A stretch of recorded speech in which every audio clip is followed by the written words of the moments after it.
Thank you. Hi, I'm Daniel Lucas, and welcome to Book 101 Review.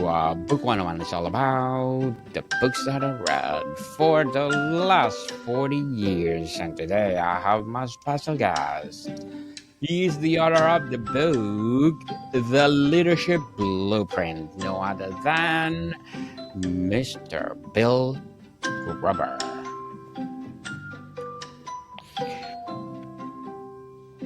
Welcome to Book 101, Mr. Bill, and can you please introduce more about yourself?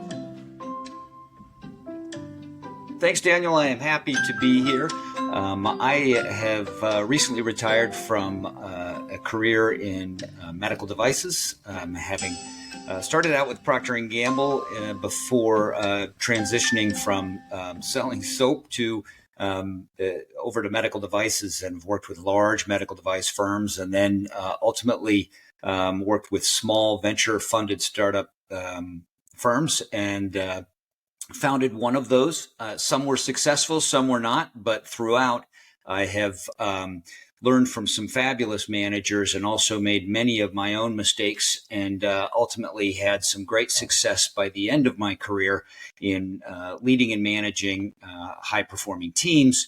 And after retiring, figured I needed to give back and started writing about the successes I had at the end of my career and what I found to be a great system to help others lead dynamic teams. Mr. Bill, thank you so much for sharing your knowledge to the world, and thank you so much for sharing your book to the world. The core principle of the leadership blueprint, how leaders can apply them. The key, I think, for most leaders that I finally discovered in the end was first, you really got to have a great vision. And if your team is not all working for the same vision, they're just not going to be as effective. I think the next key is connecting everyone's daily work to the vision, so everyone knows exactly how their day in, day out job positively affects the vision. And then next is to make sure that you've got people on the team that have a great set of values, and you're hiring more people who have the similar set of values, and that creates this real cohesive team. And then lastly is making sure that people feel like their careers are growing, that they're learning something, and they have great career development within their roles. And so they're not apt to leave, and they're really focused on building their own skill set while at the same time driving very strong contributions along with the rest of the team at hitting this collective vision that you, the leader, have set out for these folks. Mr. Bill, how to build and lead high performing teams with high growth companies? Yeah, I think the key for companies that are really moving fast is that you've got to really make sure that these guys that you hire are all singing off the same sheet of music. These people are all on board and have come for the right reasons and not just a paycheck, right? They want to be part of something that's bigger than themselves. And that means you've got to be a better communicator as a leader, right? You've got to be honest. You've got to have a great degree of candor and be willing to share more than normal leaders would in order to make these people feel like they're really part of the team. Yeah. Yes, indeed. Being part is something else. Insight into leadership and personal growth for CEOs and senior executives. Yeah, I think the key for anyone who's running a team, both new managers as well as experienced managers, is trying to figure out how to motivate the teams that they have, right? And I think part of that is making sure that you've got this candor, if you will, with your teams to make sure that everybody's kind of rowing in the same direction. I think, for somebody who's a CEO of a large company, one of the biggest challenges is you have many levels that you have to deal with within the organization. And so getting a message out to all the people in the organization can be quite a challenge. It's much easier in a small company. And so with that, you've got to make sure that everyone's goals are tied together. And that means that each group has to have a list of objectives and key results that they are working from, and that every other department and every other person's goals and objectives are linked, and people understand how those goals and objectives are linked, so that everyone's again pulling in the same direction, rather than different people working on different things that are incongruent and are going to pull the organization off into left field somehow. And I think that's part of it, the difficulty in a large organization. But these principles can work in both large organizations as well as small organizations. Very well said, Mr. Bill. Very well said. How do you foster innovation in a high-stakes environment like medical device development? That's a great question. I think the key for us that took me a while to get to was making sure that we're fostering solutions from all the employees. And in the end, one of our core values in these organizations basically became that we don't care where the decisions, we don't care where the problems come from. We all have to kind of collectively work on them. And therefore, we don't really care where the solutions come from. For example, if the janitor can solve a huge solution or a huge problem that we have in our organization, we'll accept the solution from the janitor if that's what it takes. I think part of the problem that many organizations have is that the employee feels incumbent on feeling like they have to solve the problem themselves, right? And so what they don't do then is they don't reach outside the organization to outside help or to their colleagues to help them solve the problem, because they think it will make themselves look less effective, right? And so what we would very much encourage is that they seek solutions from outside experts, because the key is trying to solve the problem as fast as you can. And when I was with the big companies, one of my problems that I saw was that we'd internalize the problem, and maybe one or two people would start working on it, but they may take them weeks or even months to solve, when the better part of valor would have been to maybe call outside an expert outside, call MIT. In our instance, we had a problem with blade sharpening of a metal blade.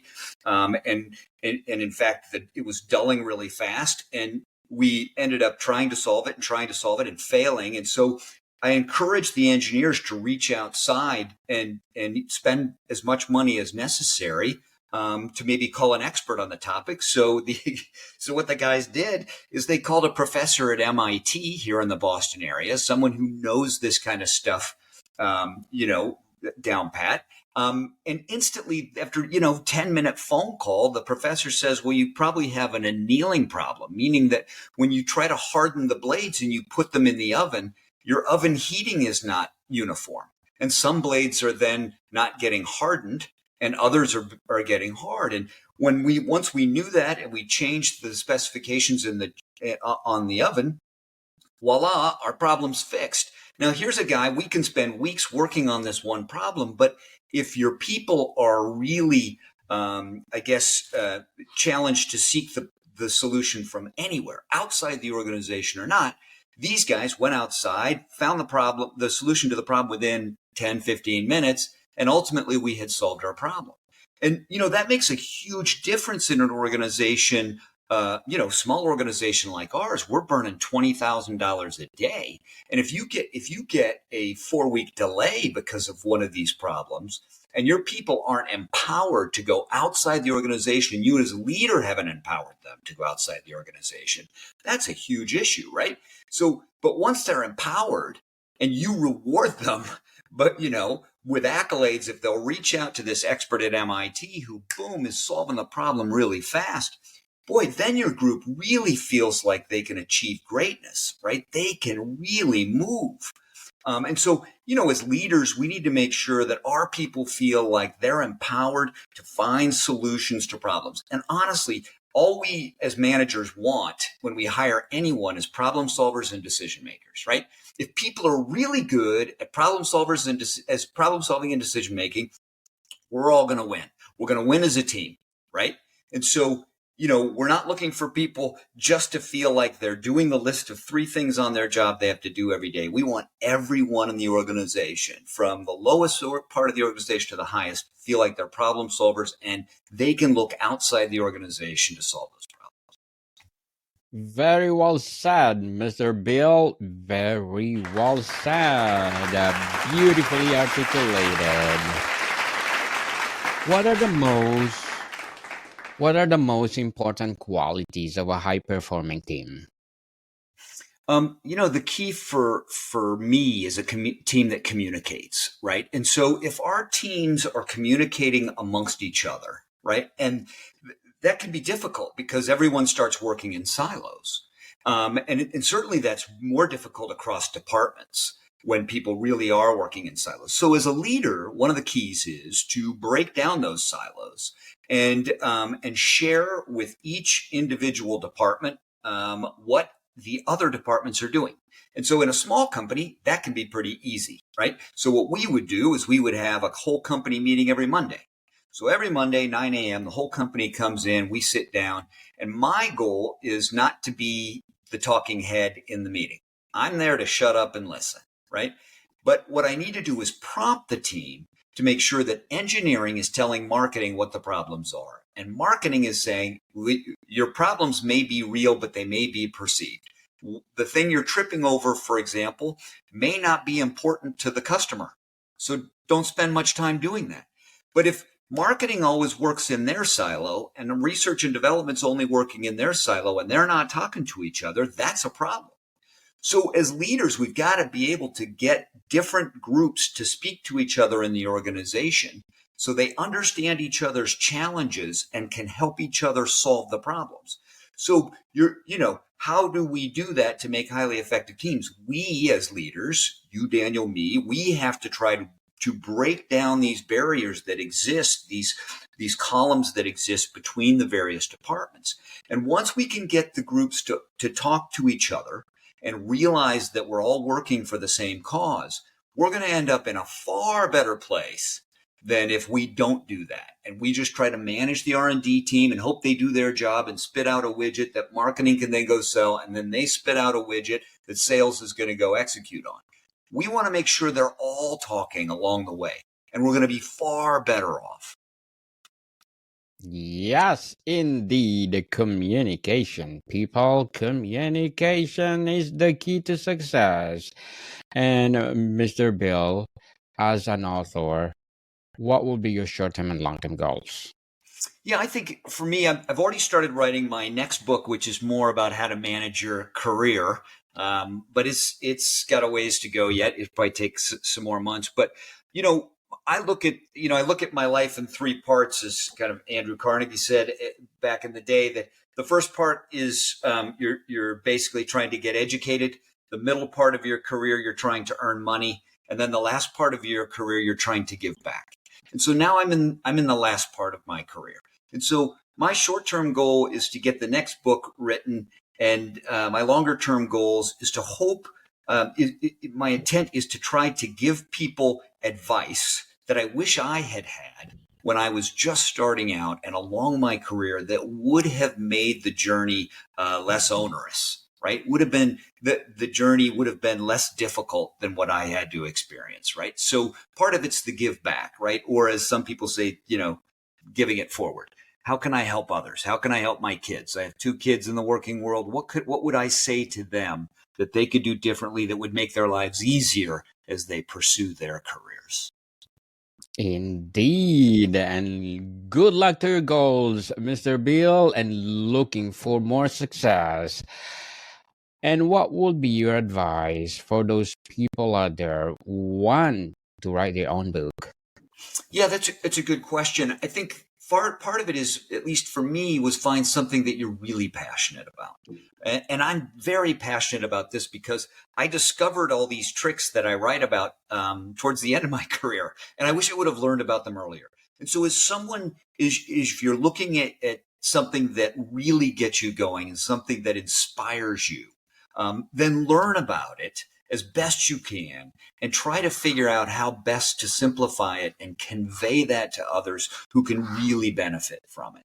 There are so many people who are eager to go learn about how to do things. But for those who are writing novels, for instance, there are also those who desire to be taken on an adventure far away from their daily activities. So I think whether you're writing a novel or whether you're writing self-help books like me, if you're passionate about it, the writing becomes very easy. The other thing I'd say to anyone who's thinking about writing a book, dictate your book, right? So you don't just have to sit there and type your book. Do as I do. I use software so I can just speak my book. And so I dictate my book, and you can dictate so much faster than you can type. And so I can make great progress in very short stints of writing and then go back and edit it later. And it has been one of the secrets of my career is dictating memos, documents, business plans, as well as this book. So I would really encourage others to do that. Yes, people. And Mr. Bill, thank you for your advice. And what do you think the leadership blueprint, the legacy that bring legacy to the people? I think that my hope and what I've seen with the people who have already purchased the book, the older people who've been managers for a long time said they wish they had had the book sooner, and those who are younger, earlier in their career, are eager to try all of the tips and tricks that I lay out in the book in hopes of improving their lives tomorrow. Right. And not to say that if you aren't a long-term manager, it won't help you. It will help you make some adjustments to your existing team. But those who are just becoming managers, it will really accelerate your ability to be an effective one. Mr. Bill, can you share a leadership challenge you've faced and how you overcome it? Yeah, I had a startup company, and we had a failed clinical trial, and we were running out of money. And as we were running out of money because we didn't have revenue coming in, we were just spending venture capital money. I was telling the employees along the way from 6 months in, hey, here's how much money we have in the bank. And the closer we got out of money, I was letting them know that I was going to have to lay them off. But I would lay them off with 6 weeks severance. So I would give them 6 weeks pay. So I knew when our cash out date was. I went back 6 weeks. And so I, in fact, had to do that because I hadn't raised the money in time. So I gave them all 6 weeks of severance on that first day of the ensuing 6 weeks, and said, I'll keep working for free and I'll keep raising money. But what I am going to do is, and you people all can go get other jobs if you need to, but I'm still going to pay you for the next 6 weeks. I'm going to keep holding my monthly staff meetings at 9 a.m. every Monday. And I'm going to give you an update on my success or failure at how I'm doing raising money. And so the time was going on, and every Monday, all the employees who, again, didn't work for the company any longer, they're all calling in, right? Every Monday. And I'm giving them an update. Okay, here's what I've done this week. Here's who I'm talking to this week. Here are the 3 most likely candidates who are going to give us money. And I was looking for, a lot of money, upwards of $5 million. And that 5 million would trigger another 12 million. So then we could have years of runway to build this company. And it was right around the Christmas holiday. And I only had probably 4 or 5 more days before we were going to have to just shut the company down completely because their severance was going to run out. And it came to a Friday. And I said, okay, at 4:00 Friday, I'm going to hear from the last company who's willing to invest in us. And if they invest 5 million in us, we will have 12 million more from other investors, and we will have a total of $17 million. And at 4:00, I finally heard from the last company, the last venture firm, and they said, we're going to give you the $5 million. So I called all the employees on that Friday afternoon, and I said, okay, you may have other jobs. I realize that. But we're going to work on Monday. You can keep the 6-week severance.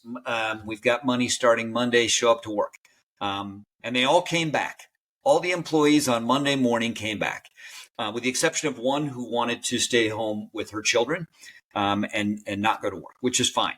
And the learning that I got from that was that if you are transparent with your people, if you tell them exactly what's going on, how much money you have in the bank, what the ramifications are for this running out of money, they don't disengage.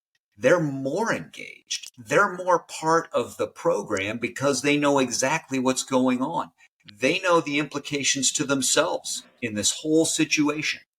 And so they could have all left and got other jobs and kept the 6-week severance. But I think they trusted in each other and the team dynamic that they didn't want to go somewhere else because they loved the fact that we had such a cohesive team and we shared all of the information between us. And that is hard to find. And that is this high performing team we all seek to have, one that can endure that kind of risk and still come out on top. Mr. Bill Gruber, thank you so much for sharing your knowledge to the world.